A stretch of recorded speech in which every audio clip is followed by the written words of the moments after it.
Você vai aprender física, eu garanto.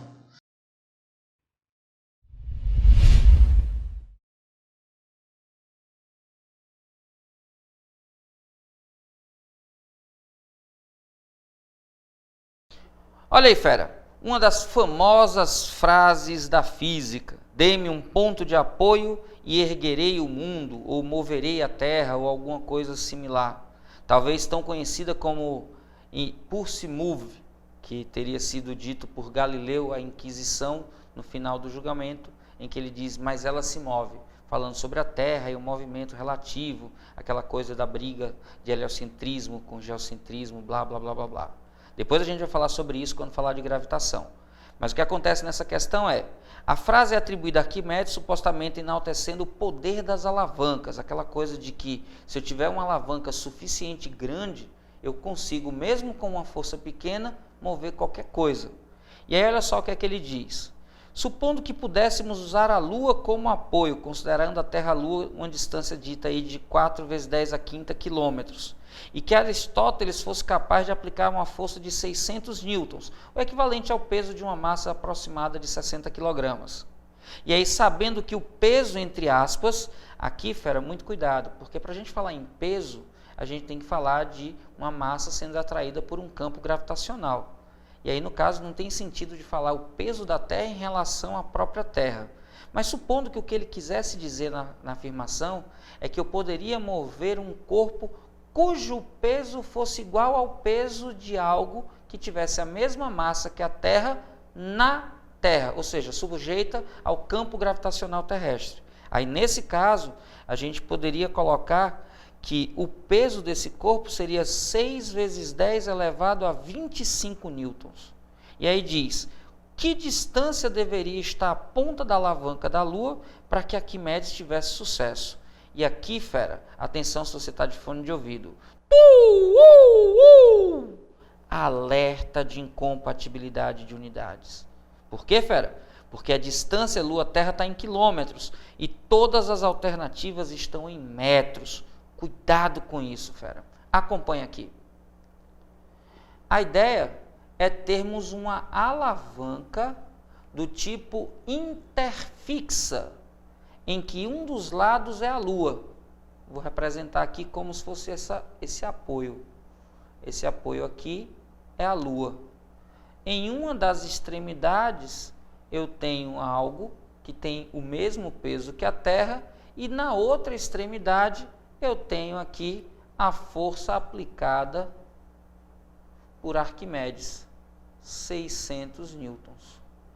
Essa distância foi dada no problema, essa outra distância é o que ele pede para a gente encontrar. Vou chamar essa distância aqui de D, e essa outra distância foi dada 4 vezes 10 a quinta quilômetros. Fera, para evitar problemas, já mude a unidade, porque está tudo em metros. Aí eu preciso lembrar que cada quilômetro tem 10 a terceira metros. Então eu fico com 10 a quinta vezes 10 a terceira, isso vale 4 vezes 10 a oitava metros. Tranquilo, fera? Ora, aqui esse corpo vai estar aplicando a força que corresponderia em intensidade ao peso da Terra, 6 vezes 10 elevado a 25 newtons. Isso aqui está fora de escala, tá, fera? Aí lá vamos nós. Se essa alavanca vai conseguir deslocar, então o limite aqui é que a distância seja proporcional de forma inversa às forças aplicadas, como se a gente estivesse falando em equilíbrio de momento.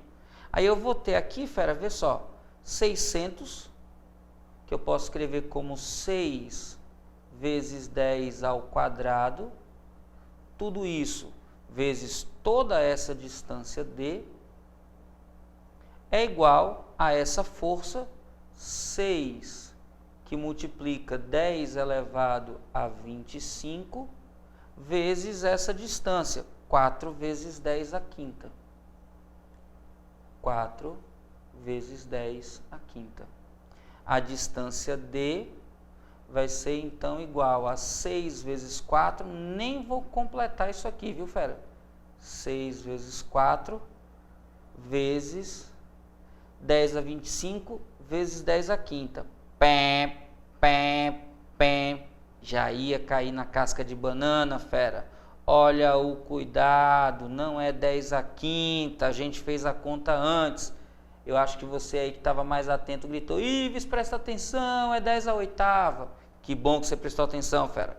Então ficaria aqui, ó, 10 elevado a 25 mais 5 dá igual a 30, mais 3 dá 33. Tudo isso dividido por 6 vezes 10 ao quadrado. Aí ficou fácil, né, fera? 6 simplifica com 6, resta o 4. A gente vai simplificar aqui 6 em cima com 6 embaixo. E esse 2 vai passar para o expoente trocando o sinal.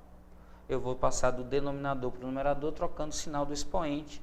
Aí eu fico com 4 que multiplica 10 elevado a 33 menos 2, 31. A distância aqui está em metros e a alternativa correta que diz isso para a gente é a da letra D. D de detona, fera. Esse é seu ano. Vamos juntos. E aí, fera, já merece seu like? Então cai matando aí nesse like e já sabe, se tiver dúvida, deixa nos comentários que eu respondo.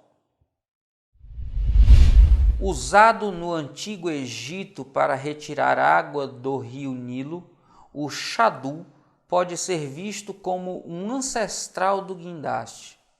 Consistia de uma haste de madeira, onde em uma das extremidades era amarrada um balde, enquanto que na outra uma grande pedra fazia o papel de contrapeso. A haste horizontal apoiava-se em outra verticalmente disposta e o operador, com suas mãos entre o extremo contendo o balde e o apoio do ponto P, exercia uma pequena força adicional para dar ao mecanismo sua mobilidade. Para o esquema apresentado, a força vertical que uma pessoa deve exercer sobre o ponto P para que o xadu fique horizontalmente em equilíbrio tem sentido?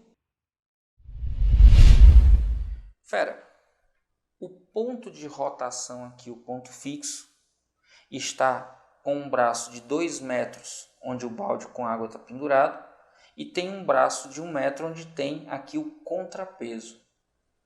Diz na questão que esse balde puxa aqui para baixo com 200 newtons.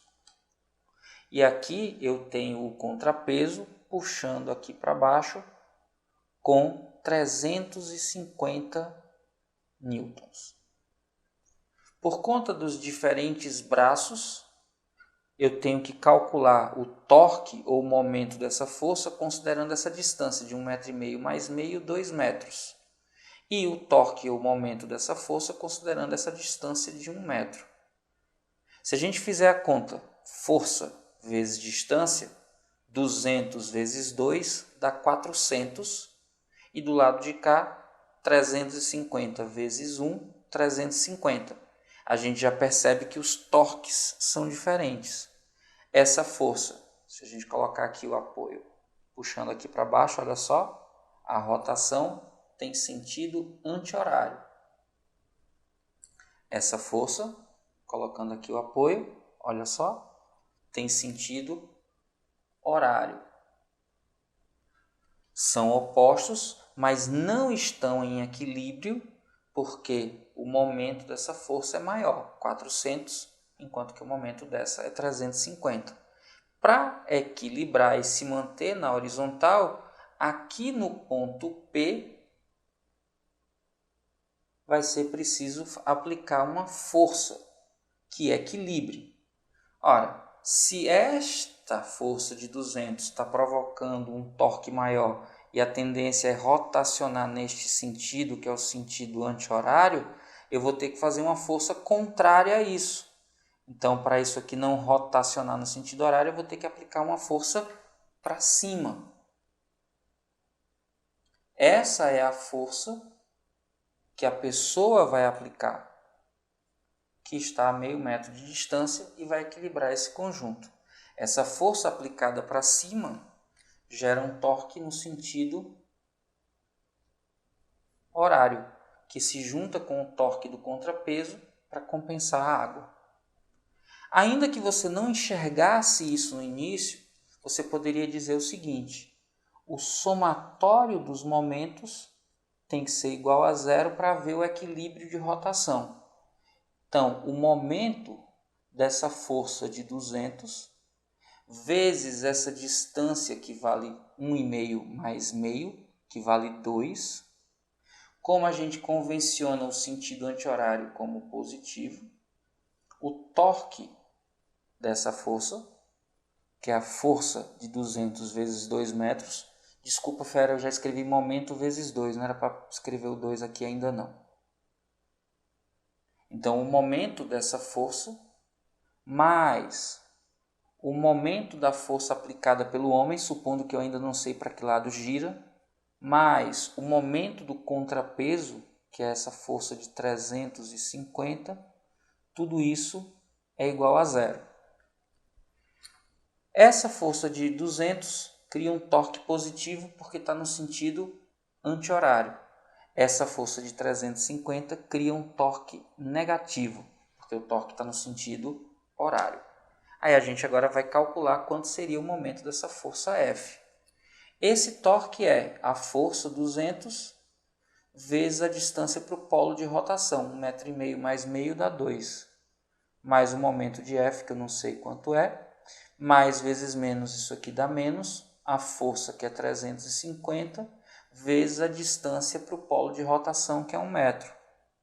Isso é igual a zero. 200 vezes 2 dá 400. 350 vezes 1 dá 350. 400 menos 350 dá 50, que quando muda de membro fica menos 50. Então eu tenho que o momento da força F é menos 50 Newton metro. Pronto. Agora que eu sei quanto vale o momento, como eu encontrei que ele é negativo, eu já sei que ele tem que produzir um sentido de rotação horário. E aí, para produzir um sentido de rotação horário, necessariamente eu teria que fazer uma força para cima. Então, mesmo que eu não tivesse no início identificado que essa força era para cima, ao calcular o momento da força, isso ficaria claro pelo sinal. Ives, e quanto tem que ser o valor do módulo da força? Aí é tranquilo. O módulo da força vezes a distância 0,5 vai ser igual ao módulo do momento. O módulo de menos 50. Então, o módulo da força vai ser igual a 50 dividido por 0,5 dividir por meio é a mesma coisa que multiplicar por 2. Então, eu já sei que o módulo da força é igual a 100 newtons. Uma força 100 newtons aplicada para cima. A alternativa que diz isso para a gente é a da letra D. D de detona, fera. Esse é seu A.